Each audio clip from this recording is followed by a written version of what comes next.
Ai, obrigada, obrigada, Senhor, Pai. por esta noite que o Senhor nos proporcionou, Senhor, para estar aqui Amém, Jesus. reunidos, aprender mais da tua palavra, dos teus Do ensinamentos, teu do que o Senhor Espírito. tem para nós esta noite, Senhor. Que o Senhor possa usar o Marcelo, Senhor, como teu instrumento para trazer mais da Amém. tua palavra, dos teus ensinamentos. Tira Amém. toda a distração, Senhor, tudo que Amém, nos Jesus. impeça de estar de cabeça e alma neste momento, Pai. Amém, Jesus. Prepara os que vão chegar, Senhor. Traga mais pessoas para estar neste momento. Que seja uma aula abençoada e preparada por Ti em Amém, cada Jesus. detalhe, Pai. Já te agradecemos, pois sabemos que o Senhor já preparou tudo, em nome de Jesus. Amém. Amém, amém e amém.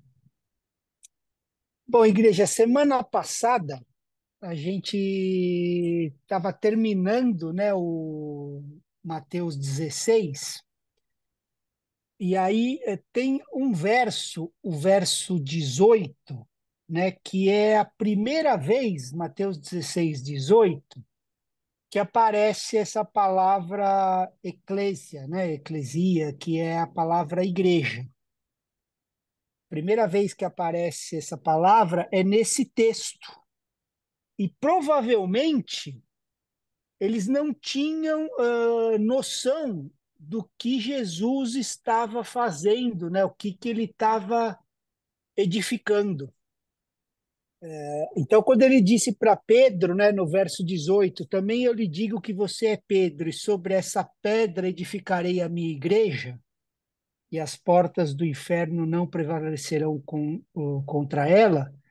Foi a primeira vez que eles ouviram isso, né? Falando dessa palavra, porque Jesus ele veio não para fazer indivíduos santos sozinhos, sabe? Ele veio edificar indivíduos santos em comunhão, que é a igreja de Deus, né? A eclésia.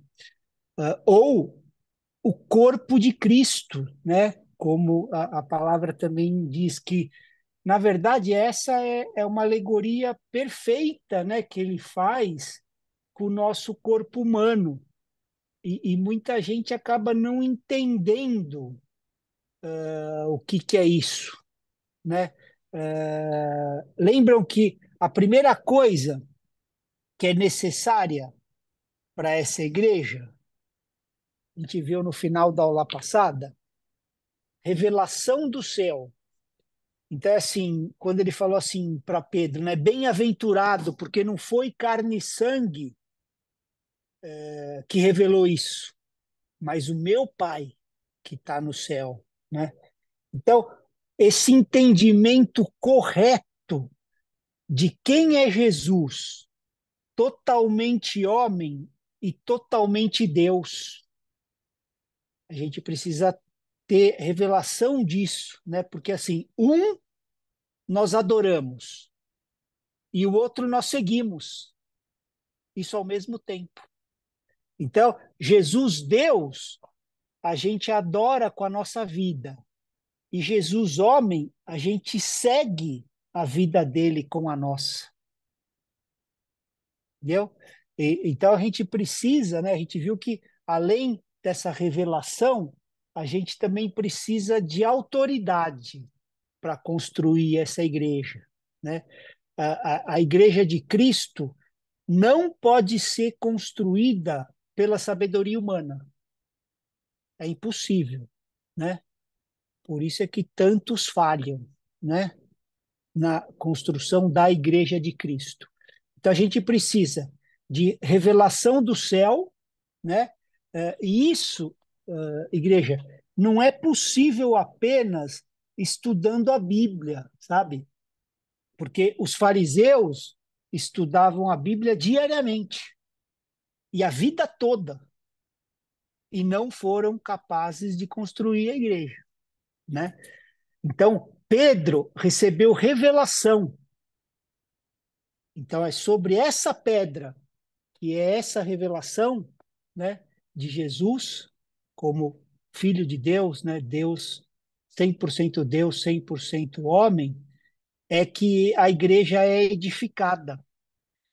E, infelizmente, né, com o passar do tempo, estudo, conhecimento acadêmico foi tomando lugar da revelação, né? Por isso é que o cristianismo foi comprometido, né? E por isso é que está bem claro na palavra que em Apocalipse a Babilônia, né, como a igreja, vai cair, né? Tem no 21 e tem no 18, né, que fala dessa Babilônia religiosa que vai cair, né?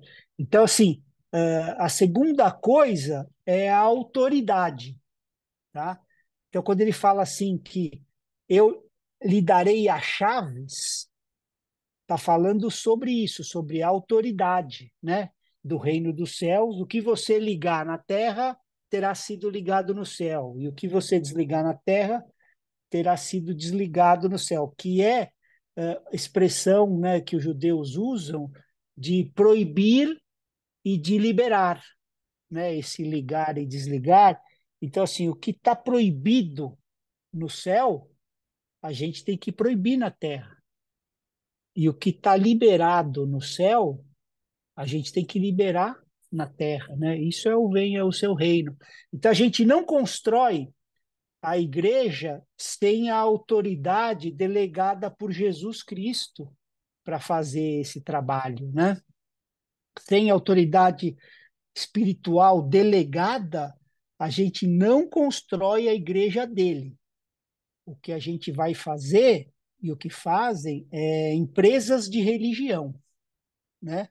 Como as empresas seculares. Então você fica pensando na estrutura, e você fica nomeando gente, é líder aqui, é pastor ali, é apóstolo aqui, é mestre ali. Mas isso não é a igreja de Cristo. A gente precisa entender isso, né? A igreja que eu estou falando aqui é o corpo de Cristo, né? A igreja universal de Cristo, né? Não são apenas santos sentados lado a lado. Isso aí é congregação. Eu coloco um monte de santo lá sentado, junto. Não tem uma igreja, tem uma congregação. Então, hoje, a gente acaba pensando que a igreja é um prédio, né, ou uma denominação, né, tem batista, metodista, assembleanos, mas a igreja que Jesus falou é um corpo, não é uma organização, é um organismo, ok? Assim como no corpo humano, né, diferentes partes do corpo funcionando juntas perfeitamente por uma única razão, por todas estarem conectadas à cabeça. Então, assim, a gente pega as nossas duas mãos funcionando perfeitamente, não porque estão conectadas uma com a outra, mas porque estão conectadas com a cabeça, né? Você vê a gente tocando um piano, né? Não é porque uma está conectada com a outra, é porque as duas estão conectadas com a cabeça, né? Então, construir a igreja, que é o corpo de Cristo, é diferente de construir uma congregação. Você pode juntar um monte de santo lá que eles ainda não têm uma igreja. Então, construir a igreja é assim, onde todos trabalham juntos nesse corpo, conectados a Cristo, que é o cabeça. Isso é uma igreja, né? E aí só a paralisia faz um membro do corpo parar, mais nada. Porque o membro está conectado ao cabeça, né? Então, assim, para a gente ter um exemplo, né? Jesus usava muito, eu gosto de copiar ele. Então, assim, você pega, sei lá, vou chutar, 100 mil tijolos, né? Ou 100 mil blocos de pedra. Vocês têm lá uma montanha de tijolo, mas é uma casa? Agora, a gente pode ter todas essas pedras nos seus devidos lugares, né, alinhadas, e aí a gente vai ter uma casa. Então, quando você fala, eu escuto essa conversinha, né? Eu sozinho sou igreja, não entendeu nada da Bíblia, né? Nenhuma pedra sozinha vai ser o corpo de Cristo, vai ser a igreja. Ela precisa estar inserida nesse organismo, ligada no cabeça e uns aos outros, né? Então, é o corpo espiritual de Cristo aqui na Terra. Por isso que ele usou essa explicação. Quando Jesus andou aqui entre nós na Terra, ele andou com o corpo físico dele. Aí depois ele subiu ao céu, nos deixou o Espírito Santo e nos capacitou para continuar o trabalho que ele começou aqui na Terra, como corpo espiritual de Cristo. Então, assim, o que Jesus fez aqui na Terra? Negou a própria vontade todos os dias para fazer a vontade do Pai. Ele negou os seus próprios interesses para cumprir os interesses do Pai, né? Por isso que ele disse para Pedro, quem pode ler o verso 23? Nós estamos ainda no 16, a gente ainda não entrou no 17. Quem pode ler? Posso ler, pastor? Ó, Amém. 23. Ele, porém, voltando-se, disse a Pedro: Para trás de mim, Satanás, que me serves de escândalo, porque não compreendeis as coisas que são de Deus, mas só as que são dos homens. Então, assim, tá falando para Pedro, Pedro, você tá só buscando as coisas dos homens, cara, você não tá considerando as de Deus. É o que ele está falando, né? Então, a gente precisa, né, só para a gente colocar esse pano de fundo aí no que é uma igreja, né? A gente precisa revelação, a gente viu lá no verso 17, não é conhecimento bíblico, sabedoria, é revelação de Deus. Autoridade, verso 19, e aí no verso 24, de pessoas que não busquem fazer apenas as suas vontades. Porque ele falou assim: se alguém quer vir após mim, negue a si mesmo. Ou melhor, não fica só fazendo a sua vontade, nega, toma a sua cruz e siga-me, né? Então, é isso que significa a cruz, né? Por isso que cada um tem a sua, porque a gente precisa matar a nossa própria vontade. Quando ele fala negue a si mesmo, é negar a si mesmo, cada um tem que fazer isso, né? Então a gente vê no verso 17 que Pedro recebeu revelação, né? Jesus falou, pô, não foi carne e sangue, Pedrão, foi meu pai, é isso aí. Então, revelação, recebeu autoridade, né, para construir essa igreja, para edificar essa igreja. E aí, no verso 23, ele já era um agente de Satanás. Vê como o negócio é rápido. Então, a pessoa recebe revelação, recebe autoridade e, de repente, é a voz de Satanás. Por uma única razão. Porque começou a olhar para os seus interesses ao invés dos interesses de Deus. Então, essa é a tragédia atual, né, do cristianismo. Por isso é que Jesus disse que se a gente quiser, né, ele não põe a gente na marra, mas se a gente quiser trabalhar com ele, a gente tem que negar a nós mesmos, né? Negue a si mesmo, tome a sua cruz e siga-me.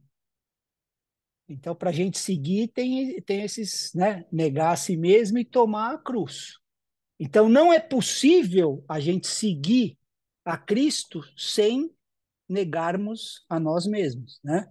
Em forma prática, esse negar a si mesmo é dizer não para os nossos interesses, sabe? Todo ser humano, né? Sem exceção aqui na Terra, meu sogro já dizia isso, né? Busca os seus próprios interesses. desde a mais tenra infância, essa é a verdade, né? Quem tem filhinho pequeno sabe disso, né? Vai poder dizer aí. Tenta não contrariar, né? Não fazer à vontade. Então, toda a raça de Adão está buscando os seus próprios interesses. Então, basicamente, eles passam assim a vida inteira fazendo isso e aí colocam, né, junto alguma coisa social, sabe, uma boa ação, alguma missão, alguma ajuda, sabe, aos necessitados. Aí eu faço um negocinho aqui, os domingos na igreja, mas o centro da vida continua sendo a busca dos próprios interesses. Então, essas pessoas nunca construirão a igreja de Cristo. Impossível. Elas vão construir organizações religiosas, pode construir mega organizações, podem ser bons empresários, bons marqueteiros, fazer negócio, mas nunca vão construir a igreja de Cristo. Congregações, ajuntamentos, não é a igreja de Cristo. Então, assim, esse modus operandi nunca vai formar servos de Deus, porque um verdadeiro servo de Deus vai buscar os interesses de Deus primeiro, do que todas as coisas. Então, assim, esse servo de Deus, primeiro, ele se negou. E aí ele segue ao Senhor, segue a Cristo, né? Então, a gente falha muitas vezes porque a gente fica buscando, né? Gastando energia em salvar as nossas vidas. Quem pode ler o verso 25? Eu posso. Amém. Pois quem quiser salvar a sua vida, a perderá. E quem perder a vida por minha causa, esse a achará. Então, aqui, igreja, não se trata de vida física apenas, né, que também pode ser, mas está falando num sentido holístico, total, né? Assim, então pode ser reputação, pode ser dignidade, honra, ambição. Então, assim, se a nossa preocupação está em salvar isso, né? A nossa reputação, a nossa honra, a nossa dignidade, a nossa ambição, a gente não vai construir a igreja de Cristo. É o que Jesus está ensinando aqui, minhas irmãs, meus irmãos.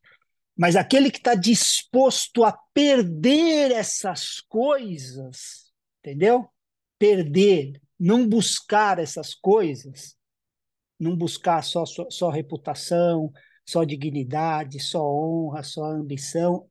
Esse vai encontrar essas coisas todas, só que de outra maneira. Deus é perfeito, né? Pois a igreja que eles estão construindo, né? Esses servos do Senhor, vai durar para sempre. É eterna, né? Lembram dos dias de Noé? Né, que a Bíblia fala que no final dos tempos serão como os dias de Noé, né? Então, assim, todos estavam, né, muito ocupados cuidando dos seus interesses, né? Todo mundo tinha coisa para fazer, ninguém podia ajudar Noé. Todo mundo não, tem isso aqui, tem minhas coisas, minhas terras, é meu gado, é minha plantação, né? E só que Noé não, Noé parou para cuidar dos interesses de Deus, que era construir uma arca. Então ele estava cooperando com Deus na construção da arca. E quando chegou o tempo, igreja, ó, preste atenção nisso. Essa arca era a única coisa que realmente importava. Mais nada importava. Só a arca. Mas ninguém tinha tempo. Estava todo mundo com os interesses. Né? Então, o verdadeiro cristão deveria entender e viver dessa maneira hoje, sabe, igreja? Cuidando, né, dos seus, da sua casa, mas com a sua mente trabalhando em como construir essa igreja, sabe? Essa igreja de Cristo. Como construir a verdadeira comunhão. Não é network para ter vantagem e favor, é comunhão, né? Construir comunhão entre os irmãos como membros do corpo de Cristo, sabe? É como eu falei das pedras, né? Dos tijolos, assim, fazendo essa casa, edificando essa casa. A gente está preocupado em estar alinhado, né? Essa parede está alinhada, tá? Lembram que Jesus disse que existem dois senhores, Deus e Satanás, né? Só para ver se estão atentos, né? É Deus e o dinheiro.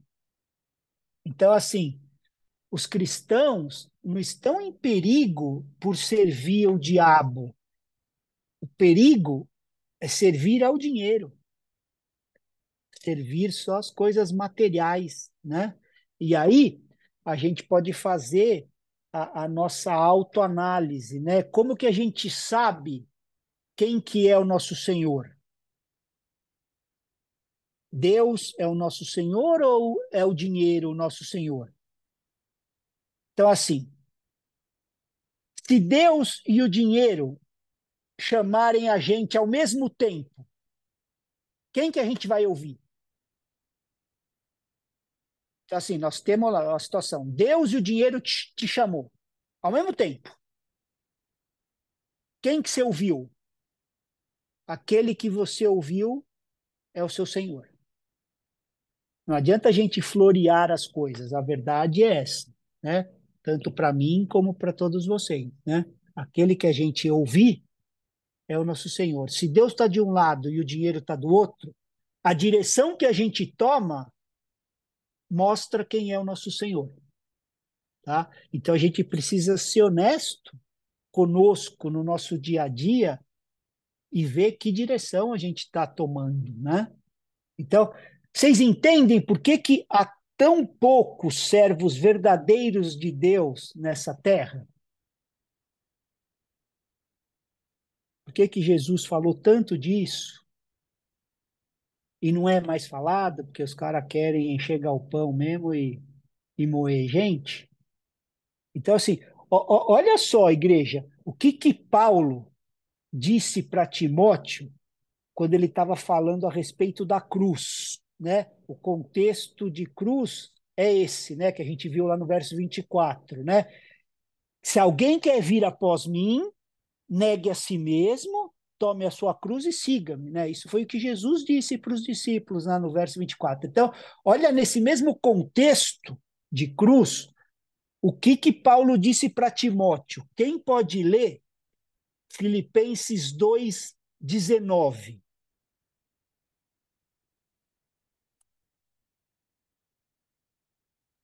Eu posso.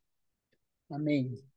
Espero no Senhor Jesus enviar-lhes Timóteo o mais breve possível, a fim de que eu me sinta animado também ao receber notícias de vocês. Então ele estava dizendo lá para a igreja lá de Filipe, né, que ele queria enviar, né, Timóteo o mais breve possível, né, para que ele se sinta animado também ao receber as notícias de vocês. Ele queria alguém, igreja, que pudesse discernir espiritualmente o que estava acontecendo com os filipenses. Ele queria alguém que pudesse saber a condição real da igreja. Eu não estou falando na operação da igreja, se as cadeiras estão boas, o som, a luz, né? Que essas coisas qualquer homem carnal poderia entender. Você manda o cara lá com o checklist, pode ser até uma criança, ó, vai lá. Então, não é isso. Paulo estava preocupado, a preocupação dele era com a condição espiritual da igreja de Filipe. Por isso que ele queria enviar o mais breve possível, porque ele queria receber notícias, né, dessa igreja. Ele precisava de alguém espiritual com discernimento do que está acontecendo naquela igreja, sabe? Então, assim, ele não queria saber se tem cadeira, se a salinha das crianças está funcionando, se a cantina está funcionando, os horários de culto, nada dessas coisas. Ele queria mesmo saber a condição espiritual desses irmãos e também dos anciãos da igreja. E olha que tristeza, igreja, olha a dificuldade. Lê o verso 20, amor, por favor. Porque não tenho ninguém com esse mesmo sentimento e que se preocupe tão sinceramente por vocês. Cara, arrebenta o nosso peito. Entre os colegas, né, dele, de trabalho, ali, de missão, não era entre uma multidão. Eu não tenho ninguém, além de Timóteo, que tem o mesmo espírito que eu, a mesma visão, a mesma ambição. A gente precisa entender, igreja, essas coisas. Meu coração borbulha, cara, porque parece que a igreja não acorda para ouvir essas coisas que são simples, cara. Olha o que Paulo está dizendo, que Timóteo era o único, cara, que dava para ir. Olha o que ele completa aqui no 21, porque todos os outros buscam os seus próprios interesses e não os de Jesus Cristo. Lembra o que Jesus disse lá para Pedro? Que você só pensa nos seus interesses, né? Você não leva em consideração as coisas de Deus e só dos homens. Mesmo contraste aqui entre o interesse pessoal e os interesses de Deus. Por isso que nós descobrimos qual que é o tipo de pessoa que vai construir a igreja de Cristo, que é o que Jesus está falando aqui. É aqueles que não buscam apenas os seus próprios interesses. Então, toda a raça caída de Adão busca os seus próprios interesses. É sempre o que é melhor para mim, o que é melhor para minha família. E não é que tem problema algum a gente querer o melhor para a nossa família, mas se a gente serve verdadeiramente ao Senhor, os interesses dele deveria vir primeiro, né? E, e você acha que os interesses dele vindo primeiro, a nossa família está desamparada? Mas são poucos, né, os que cumprem esse requisito, né? Isso desde a época dos primórdios aí da igreja, né? Estamos lendo coisa dos primeiros séculos, né? E até hoje é assim. Aquele que pensa sempre primeiro nos interesses de Deus, né? Aquele que está sempre disponível para atender os interesses de Deus, né? E a gente só consegue atender primeiro os interesses de Deus se a gente matar os nossos. Senão, não vamos conseguir, igreja. Vai ficar uma briga mental. Uma briga mental. Se a gente não matar os nossos, vai ficar, a gente não vai conseguir. Então, quando a gente está totalmente dedicado em atender os interesses de Deus, quem que vai cuidar dos nossos? Deus.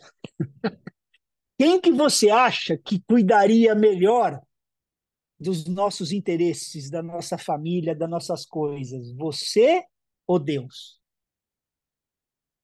Então, assim, Timóteo estava interessado nas coisas de Deus, assim como Paulo. Então, quando você perde algo, né, ou larga algo para fazer algo para Deus, não tenha dúvida que ele te proporciona algo de muito maior valor, né? Muito maior valor. E Paulo aqui não encontrou outro, só Timóteo. Só Timóteo. Aí, no 25, né, ele fala assim, ó, pois quem quiser salvar a sua vida, a perderá. E quem perder a vida por minha causa, esse a achará.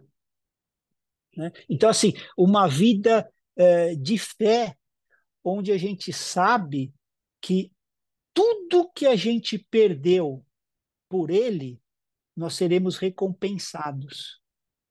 Recompensados, né? E aí ele ainda fala assim, né, no 26, quem pode ler o 26, verso 26? Eu Eu leio. posso. Oi? Ah, Amém. pode ler então, TT. Pois que proveito o homem ganha o mundo inteiro se perder a sua alma? O que dará o homem em recompensa da sua alma? Igreja, outra coisa, isso aqui foi dito para crente, ok? Não é para os gentios. Ele está falando assim, imagina você ganhar o mundo todo e perder a alma. Então, o que significa isso? A pessoa gastar a vida, desperdiçar a vida inteira buscando as coisas terrenas. Ele está dizendo aqui para crente isso aqui. Que vai adiantar, cara? Você ganhar tudo isso aí e perder sua alma? E aí ele fala assim, ó, porque o filho do homem, no 27, há de vir na glória de seu Pai com seus anjos, e então retribuirá a cada um conforme as suas obras. Então, todo homem, né, será retribuído conforme as obras. Todo mundo, pelo que você viveu. Esse é o contexto. E aí, a gente vai ver quais foram os nossos verdadeiros interesses. Então, o ponto aqui para a gente é se a nossa mente está pensando nas coisas do alto ou só nas coisas do mundo. Se a gente está vivendo por fé e realmente buscando os interesses do Pai, sabe? Se a gente está podendo descansar, que Deus está cuidando das nossas coisas, né? E aí ele entra no 28. Quem pode ler para a gente? Eu leio, pastor 28. Em Amém. verdade vos digo que alguns há dos que aqui estão que não provarão a morte até que vejam vir o Filho do Homem no seu reino. Então, como que é isso, né? Ele está se referindo aqui, esse versículo também não é muito compreendido, né?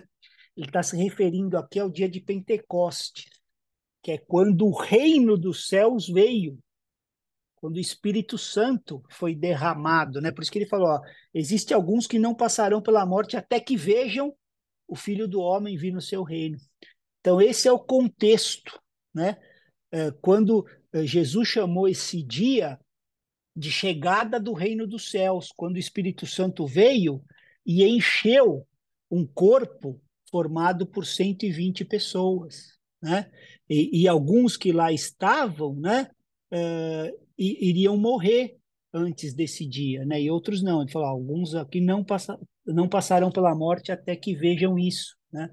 Então, hoje aqui, a gente, igreja, tem um privilégio de viver nessa época, né, e de poder participar desse corpo de Cristo já revelado, né? Então, a gente precisa buscar com todo o nosso coração, né, as coisas do reino de Deus para a gente construir essa igreja que é o corpo de Cristo. Se a gente fizer isso, igreja, a gente nunca vai ter remorso quando vier o Filho do Homem na glória do seu Pai com os anjos. Agora, se a gente não fizer, nós vamos ter muito remorso, né? E aí a gente entra no capítulo 17. E eu queria que alguém lesse do 1 até o 6. Não, do 1 até o 8. Por favor, alguém pode ler? Mateus Mateus, 17, do 1 ao 8. peraí, Mateus 17, 17, 1 ao 8. 6 dias depois, tomou Jesus consigo a Pedro e aos irmãos Tiago e João e os levou em particular a um alto monte. E foi transfigurado diante deles. O seu rosto resplandecia como o sol, e as suas vestes tornaram-se brancas como a luz. E eis que lhes apareceram Moisés e Elias falando com ele. Então disse Pedro a Jesus: Senhor, bom é estarmos aqui. Se queres, farei aqui 3 tendas. Uma será tua, outra para Moisés e outra para Elias. Falava ele ainda quando uma nuvem luminosa os envolveu, e eis vindo da nuvem uma voz que dizia: Esse é o meu filho amado, em quem me comprazo. A ele ouvi. Ouvindo-a, os discípulos caíram de bruços, tomados de grande medo. Aproximando-se deles, tocou-lhes Jesus, dizendo: Erguei-vos e não temais. Então, eles, levantando os olhos, a ninguém viram senão Jesus. Então, aqui tem um princípio importante, né, que a gente tem que reconhecer, igreja. A gente pode dizer que Moisés aqui está representando a lei, né, e que Elias aqui está representando os profetas. É uma figura de expressão, né, que aparece muitas vezes na Bíblia, eles usavam muito a lei e os profetas para se referirem à palavra que eles tinham, né, a Bíblia deles, né, a Bíblia que eles liam. Então, a Bíblia da Antiga Aliança era a lei e os profetas. Então, os primeiros 5 livros, né, o Pentateuco, é chamado o livro da lei. Aí a gente tem os históricos e os profetas. Então, normalmente eles se referem, né, à palavra, a lei e os profetas. Jesus também usava muito isso, né? Então, Moisés foi o personagem central da lei, né? A lei veio através dele, foi entregue para ele. E Elias, né, foi um dos mais conhecidos profetas, né? Ele, inclusive, foi citado nos últimos versos lá da Antiga Aliança, né? Então, a gente vê aqui simbolicamente, no Monte da Transfiguração, a lei e os profetas.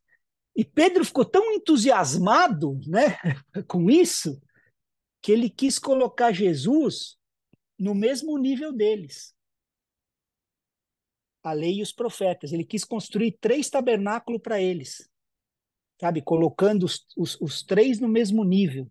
E assim que ele falava, olha que interessante no texto, a nuvem veio e envolveu eles e disse, tipo, não faz isso, cara. Não faz isso. Eles não estão no mesmo nível da lei, né? Jesus não está no mesmo nível da lei nem dos profetas. Por isso que ele falou assim, ó, esse é o meu filho amado em quem me agrado. Escute o que ele diz. Então, assim, o que a gente aprende com isso, né, igreja? Que a gente pode ser tão abençoado por alguns homens de Deus que a gente corre o risco de colocar eles no mesmo nível de Jesus para nós. Inconscientemente, tá, igreja? Em nossa vida. Ocupar um lugar que só Jesus pode ocupar. E assim, infelizmente, eu tenho visto aí nesses 17 anos que eu caminho com o Senhor, né? Muito disso no nosso meio assim cristão, sabe? Muita conversinha, não toquem no ungido do Senhor, sabe? Então, muitas vezes a gente critica, né, os católicos por fazerem de Maria uma segunda mediadora, mas a gente não critica quando vê muito evangélico fazendo do seu pastor o segundo mediador, colocando ele entre Jesus, entre a relação de Jesus com ele, né? E a nuvem veio imediatamente, os envolveu e o Senhor disse que não era para fazer isso. Esse é meu filho amado, escuta o que ele diz. Então, assim, a gente não pode comparar Jesus a homem algum. E o outro ponto aqui, quando fala da lei, né, é a bibliolatria. Quando a gente adora a própria Bíblia. Parece assim que não é uma coisa séria, né? Porque a Bíblia, afinal de contas, é a palavra de Deus, né? Mas a própria Bíblia diz lá para a gente, lá em 2 Coríntios 3, que a letra mata, né? Se ela não tiver com espírito. Então, eu não estou querendo dizer para a gente não obedecer a palavra de Deus. Nós estamos há 30 semanas, 30 segunda-feiras, falando só para como obedecer tudo o que Jesus disse. Então, não é isso o ponto, né? O ponto aqui é fazer isso em espírito, né? Então, vejam como normalmente procedem, né, os legalistas. Eles ficam massacrando as pessoas e, normalmente, com versículos totalmente fora do seu contexto. Totalmente fora do seu contexto, né? Por isso que eu costumo falar que o falso profeta é o castigo de Deus para o falso cristão, né? Aquele que não tem relacionamento com Deus e com a sua palavra, e aí fica sujeito a isso, né? A esse legalismo que oprime e com coisas fora de contexto, né? Cria-se um sistema legalista religioso e que está matando as pessoas, tá matando as pessoas. Então a gente não pode colocar a Bíblia no mesmo nível de Jesus e nem um verdadeiro homem de Deus. Quando eu falo homem, homem e mulher, né? Não estamos na Lacrolândia aqui, né? É no sentido de humano, né? Nenhum verdadeiro ser humano de Deus no mesmo nível de Jesus, sabe? Então, o verdadeiro homem de Deus, ou um grande profeta, como foi João Batista, sempre vai apontar para Cristo. Eles estão sempre apontando para o Senhor, mas nunca como mediador. Tipo, eu sou a placa, cara. Eu aponto o destino, mas eu não sou o destino. O destino é Cristo. Eu te ajudo nessa direção, vem comigo, né? Esteja meu imitador como eu sou de Cristo, eu só aponto, né? Então, a gente pode conhecer a palavra de Deus, mas não conhecer o espírito da palavra. E era o que acontecia com os fariseus, né? Eles conheciam muito da palavra, só que criticavam Jesus, que era a palavra viva de Deus operando aqui na terra. Então, ele veio, né, Jesus, para obedecer à lei, mas o espírito da lei. Então, por isso que ele falou: esse é meu filho amado, em quem eu me agrado. Escutem o que ele diz. Então, Deus pode usar um profeta, Deus pode usar a palavra dele, a Bíblia, mas a gente precisa ouvir dele, ter essa revelação do Espírito Santo, né? Aliás, a nossa fé não vem de ler a Bíblia. Vocês sabiam disso? Olha o que a Bíblia diz para a gente em Romanos 10, 17. Quem pode ler? Eu posso. E assim a fé vem pelo ouvir, e ouvir pela palavra de Cristo. Ah, então a fé vem pelo ouvir, e o ouvir pela palavra de Cristo. Então, quando a gente está lendo as Escrituras, a gente tem que escutar o que o Espírito Santo está nos dizendo. Senão, a gente vai ter só um estudo acadêmico das Escrituras. Eu, quando fiz lá a Teológica Batista, lá em Perdizes, né, eu tinha muito professor que era teólogo e que não tinham, de cortar o coração, que não tinham relacionamento com Deus. Sabiam muito de Deus, das línguas antigas, né, do hebraico, né, do aramaico até, né? Eu tive seminários lá com o cara que é o quarto volume que ele está fazendo transliteral do hebraico para português. É o único no Brasil que fez isso, né? Tive 2 aulas magnas com ele lá e não tinha relacionamento com Deus e falava. Ele falou: não, meu trabalho é acadêmico. E Deus estava usando mesmo, porque o trabalho é muito bom, mas é conhecimento acadêmico de Deus. Então, só o Espírito Santo é que pode nos revelar as Escrituras, né? Então, ó que interessante, Mateus 7:8. Desculpa, 17:8. Quem pode ler? Eu leio, peraí. 17:8. Então eles, levantando os olhos, a ninguém viram senão Jesus. Os outros desapareceram, né? Nem Moisés, nem Elias. Só Jesus. Só Jesus. E é assim que tem que ser, igreja. A gente tem que se lembrar que por 400 anos os cristãos não tinham Bíblia nas suas casas, cara. Como que eles podiam seguir Jesus durante esses 400 anos? né? Entenderam? Se o essencial fosse apenas a Bíblia, ela tinha que ter sido entregue muito antes, né? Então a gente precisa entender esse equilíbrio. Eu já li a Bíblia dezenas de vezes, igreja, e continuo lendo, né? Mas sempre dependendo do Espírito Santo. A gente não pode correr o risco de colocar Moisés nem os profetas no mesmo nível de Jesus, né? A mesma coisa com os homens de Deus, né? Que eu conheci, que eu conheço, a gente deve segui-los como eles seguem a Cristo, na frente deles, Cristo.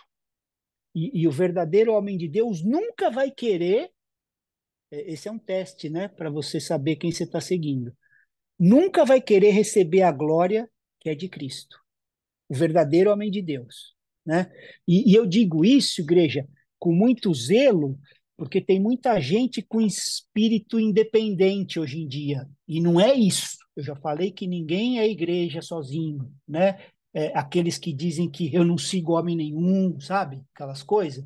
E apesar de parecer, o que eu estou falando não é nesse sentido. O que eles querem, o que eles estão dizendo é tipo assim, eu não me submeto a ninguém, sabe?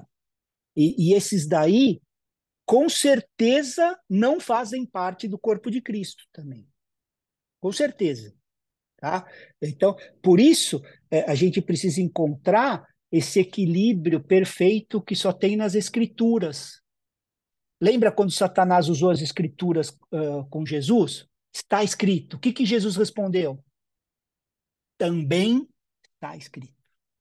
Entendeu? Então, assim, é verdade que a gente corre a carreira olhando para Jesus, mas também está escrito em Hebreus 13:17 para a gente obedecer os nossos líderes.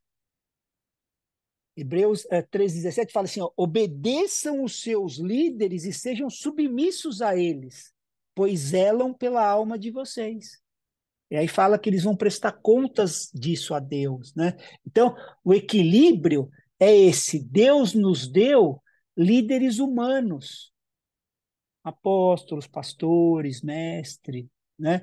E Paulo tinha tanta autoridade nisso que centenas de quilômetros de distância da igreja de Coríntio, ele podia entregar um homem a Satanás. E nessa autoridade, ele podia dizer que mesmo vocês tendo 10.000 professores, eu gerei vocês, eu sou um pai para vocês. Então, há um equilíbrio que precisa ser encontrado, pois há autoridade espiritual delegada que a gente deve se submeter. Por isso que a gente precisa andar em espírito. A gente pode aprender com Jesus através da sua palavra, né? Pode aprender com Jesus através das circunstâncias, das tempestades, né, na nossa vida, e pode aprender através da própria vida de Jesus. Então, Jesus juntou todas essas coisas para nos ensinar. Ele não ensinou apenas pelas palavras faladas, tem muitas circunstâncias que ele usa para nos ensinar, assim como ele usou no Monte da Transfiguração, né? Então, no 9, ele diz assim, ó, Mateus 17:9, né? Ao descerem do monte, Jesus lhes ordenou: não contem a ninguém o que vocês viram, até que o Filho do Homem ressuscite dentre os mortos. Mas os discípulos perguntaram a Jesus: por que então os escribas dizem ser necessário que Elias venha primeiro? Né, eles estavam citando Malaquias, né, onde fala isso. E aí no 11 Jesus responde: de fato, Elias virá e restaurará todas as coisas. Eu, porém, lhes digo que Elias já veio e não o reconheceram. Pelo contrário, fizeram com ele tudo o que quiseram. Assim também o Filho do Homem irá sofrer nas mãos deles. Então os discípulos entenderam que ele estava se referindo a João Batista. Então, essa aqui é outra passagem que nos mostra que João Batista veio no espírito de Elias, preparando o caminho de Jesus. Né? É um ministério como o de Elias, como eu já falei nas 2 aulas atrás. Não se trata de um homem, mas de uma companhia de Elias, né? O corpo de Cristo unido, que entende o propósito de Deus e que juntam, formam um novo homem, uma nova raça. Então, profeticamente, é a igreja que é essa companhia de Elias que vai preparar o caminho para a vinda de Cristo. Então, a igreja deve preparar as pessoas para a vinda de Cristo. Esse é o ministério da igreja hoje. Aí eu pergunto para vocês, não precisa me responder, não, mas façam essa meditação. A igreja está preparando as pessoas para a vinda de Cristo? Né? Mas esse é o ministério para hoje. Né? E aí, quem pode ler o do verso 14 até o 16? Eu posso. Quando eles chegaram para junto da multidão, um homem se aproximou de Jesus, ajoelhou-se e disse: Senhor, tenha pena do meu filho, porque ele tem convulsões e sofre muito, pois muitas vezes cai no fogo e outras tantas cai na água. Apresentai-o aos seus discípulos. Não, desculpa, apresentei-o aos seus discípulos, mas eles não puderam curar. Vocês entenderam, igreja, por que eles não podiam ficar no monte? A gente precisa discernir, igreja, as experiências com Deus, sabe? É óbvio que é maravilhoso a gente ter experiência, quando a gente tem experiências com Deus, né? Ou com homens e mulheres de Deus, né? Quando a gente tem aquele envolvimento com as coisas de Deus, e que a gente não queira sair dali. É óbvio que a gente não quer. Assim como eles também não queriam, né? Com Moisés e Elias lá no monte. Você imagina? Os caras estavam vendo lá. Eles queriam construir tabernáculo, ficar no monte, né? Naquela presença. Mas o Senhor não permitiu eles ficarem lá. Porque o monte do Senhor é a preparação para o vale. Toda a experiência que a gente tem no monte com o Senhor é uma preparação para a gente ministrar as pessoas nos vales. Deus nos chamou para a gente ser abençoado, né? Não só para a gente receber a bênção, mas para a gente ser o canal. Esse foi o problema de Abraão. Ele não entendeu. Quando fala lá em Gênesis 12, né, que farei de você uma nação, vou te abençoar, você vai ser uma bênção, e em vocês serão benditas todas as famílias. Né? Então, assim, essa é a bênção que a gente recebe. Quando a gente recebe algumas coisas, né, gotas de Deus, se a gente deixar ele trabalhar em nós, fluirão o que? Rios de água viva, né, para a gente abençoar as pessoas no vale. Você vê, eles saíram do monte imediatamente endemoniado lá. Imediatamente. Então, assim, que adiantaria se Pedro, João e Tiago ficassem para sempre lá no monte? Então, a lição é que a experiência que a gente tem no monte nos capacita para a gente abençoar as pessoas no vale. Lembra que em Mateus 10, Jesus deu autoridade, né, sobre espíritos imundos para expulsar? Foi dada a autoridade, né? Está lá em Mateus 10, depois vocês correm lá. Mas mesmo com autoridade delegada por Jesus, eles não puderam expulsar. E isso acontece ainda hoje. Ó, eu vou dar ainda uns 3, 4 minutinhos, porque como a gente não vai ter aula segunda-feira, que eu vou estar em voo, eu queria terminar esse contexto. Tudo bem? Vai ser rapidinho, vamos dar uma corrida aqui, mas eles tinham essa autoridade delegada e não puderam expulsar. E até hoje, né, essas coisas acontecem. Quem pode ler o verso 17 que Jesus está falando para eles? Pastor, eu leio, 17. Amém. 17. E Jesus, respondendo, disse: Ó geração incrédula e perversa, Até quando estarei eu convosco e até quando vos sofrereis? Trazei-los, trazei-no aqui. E Então, assim, respondeu Jesus, até aqui, né? Tá. só até aí, depois você continua no 18. Então ele está falando assim, cara, geração incrédula e perversa, né? Até quando eu vou estar aqui com vocês? Até quando eu vou ter que aguentar? Traga um menino, né, aqui. E ele continua, né, através dos séculos, né, dizendo isso, porque a igreja não está exercendo a autoridade recebida em todas as suas áreas. Porque, assim, todas as pessoas têm função no corpo de Cristo, igreja. Não é apenas pregação, ensino, profecias, as pessoas precisam entender isso. Todas as pessoas têm função no corpo de Cristo. Então, a gente precisa reconhecer a nossa função específica nesse corpo para exercer ela, qualquer que seja a função. A gente precisa assumir a responsabilidade desse papel no corpo de Cristo, porque o corpo sofre por você não estar fazendo a parte que é sua. E o vale, igreja, continua cheio de gente sendo oprimida pelo diabo. Enquanto a gente só quer culto de domingo, a gente quer estar com Moisés e quer estar com Elias. A gente quer conferência, né? A gente quer música, evento. Mas e quantas pessoas sendo oprimidas no vale? Qual que é o chamado, né, da igreja? E aí Jesus, no 18, repreendeu o demônio e esse saiu do menino.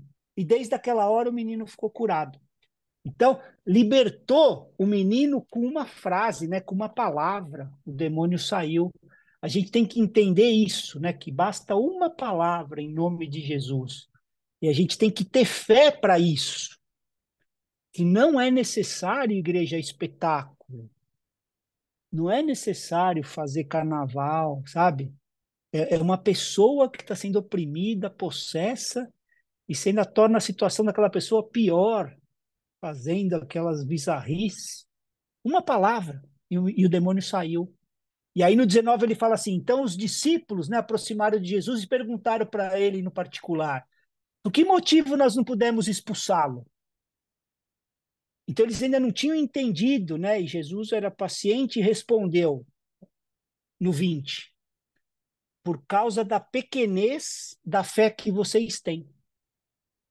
Pois em verdade lhes digo que se tiverem fé como um grão de mostarda, dirão a esse monte, mude-se daqui para lá, e ele se mudará. Nada lhe será impossível. E aí no 21, mas esse tipo de demônio só pode ser expulso por meio de oração e jejum. Então, o problema não é a falta de jejum e oração, igreja. O problema é a falta de fé. Olha o que Jesus falou. Foi por causa do quê? Né? Tem um versículo fantástico em 1 João 4,17 que fala da gente em relação a Jesus, que fala que assim como ele é, também somos nós nesse mundo.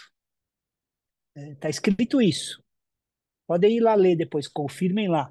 Assim como ele é, também nós somos nesse mundo. Falando de nós com Jesus. Né?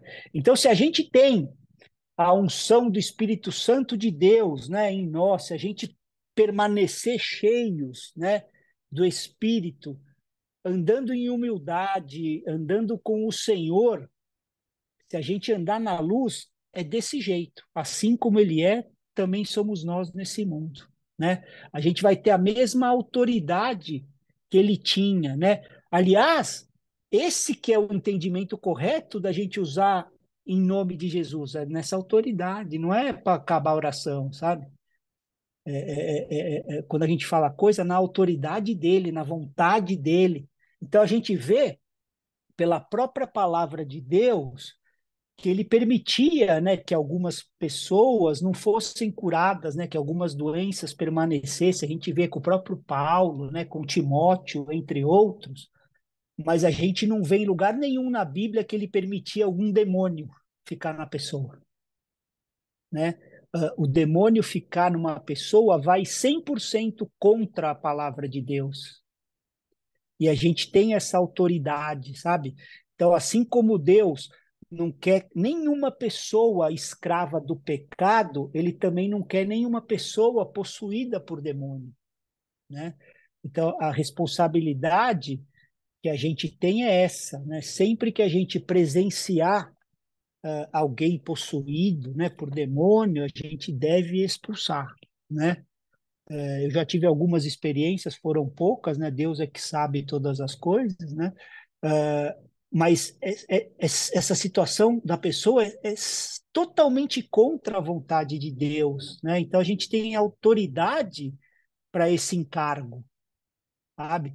E não é por isso que a gente deve sair caçando demônio, sabe? Que, como tem uns ministérios aí que saem atrás caçando, né? Lambuza de óleo, farol do carro, vai dando farol nas pessoas para ver se sai demônio. Essas bizarrices que a gente ouve, mas se as pessoas cruzarem, né, o nosso caminho, a gente tem que ter compaixão e livrar dos demônios, né? A gente tem que ter isso. Então, quando falharem nisso, o problema não é falta de jejum e oração, como a manada fala. Não é nada disso. O problema é a falta de fé. Jesus falou. Então a maioria não entende essa passagem e acha que é porque está jejuando pouco e orando pouco. Mas Jesus foi bem claro: o problema é a pequenez da fé. Por isso é que a gente precisa, né, de mais jejum e oração para aumentar o quê? A nossa fé. Entendeu? Então isso é para o secreto. Não é para essa hora para resolver o problema. Isso é para o secreto, para aumentar a fé. Então eu não estou com essa fé, jejum e oração. Porque se a fé está pequena, eu posso falhar ali. Agora, se ela não tiver, então, porque a autoridade já foi dada. Mateus 10. Mas, de novo, se a gente não crê, a gente não vai receber, igreja. É um princípio na palavra de Deus que eu tenho batido aqui nesse módulo, né? Cristo morreu por os nossos pecados, né? Para perdoar todos os nossos pecados. Se você não crê, você não será perdoado. É simples assim. Cristo nos deu o Espírito Santo. Se você não crê, você não vai receber. A gente acessa as coisas de Deus pela fé. Então, Cristo nos deu autoridade para expulsarmos demônios. Se você não crê, não vai expulsar. E aí no 20 ele fala assim, ó, pois em verdade lhes digo, se tiverem fé como um grão de mostarda, dirão a esse monte, mude-se daqui para lá, e ele se mudará. Nada lhe será impossível. Então, o significado aqui é que o monte é aquilo que está impedindo você de cumprir o propósito de Deus na sua vida. Há alguns obstáculos em nosso caminho, né? Algumas portas fechadas que Deus colocou, portas, né? Que Ele mesmo fechou, que é o melhor para nós. E há alguns montes que foi o diabo que colocou, que é para nos paralisar, para evitar que a gente cumpra o nosso propósito. E são essas que precisam ser removidas em nome de Jesus. Não é todo monte, não, toda porta. Tem porta fechada que você tem que louvar a Deus. Mas tem outras, não, que precisam ser removidas, precisam ser abertas. Aí você fala assim, como que eu vou saber se esse monte é de Deus ou se é do diabo? Né? E eu vou responder, não tem jeito nenhum de saber, a não ser andando cheio do Espírito Santo. Não há regra para isso. A gente precisa aprender, né, igreja, a andar na luz, né, andar em verdade, em humildade e cheio do Espírito Santo, porque o Espírito Santo é que vai nos guiar. Quem pode ler Romanos 8,14? Eu leio. Pois todos os que são guiados pelo Espírito de Deus são filhos de Deus. Tá vendo? como que tem que andar os filhos de Deus? Guiados pelo Espírito Santo. Né? Esses que são os filhos. Então, o verso 21, esse tipo de demônio só pode ser expulso por meio de oração e jejum, é isso, é no nosso secreto. Então, assim, vem antes da situação para aumentar a nossa fé. Porque ele falou, foi por causa da fé pequena de vocês. Então, vem para aumentar a nossa fé, a fim de nos capacitar para que a gente possa andar em tudo o que Jesus ensinou. Amém? Desculpa, eu atrasei aí 10 minutinhos, é que eu não queria parar antes, porque como a segunda que vem não vamos ter, que eu vou estar em trânsito, eu não queria parar no meio, eu queria ir pelo menos até o fim dessa passagem, é a semana daqui 2, né, a gente continua. Amém? Me perdoe.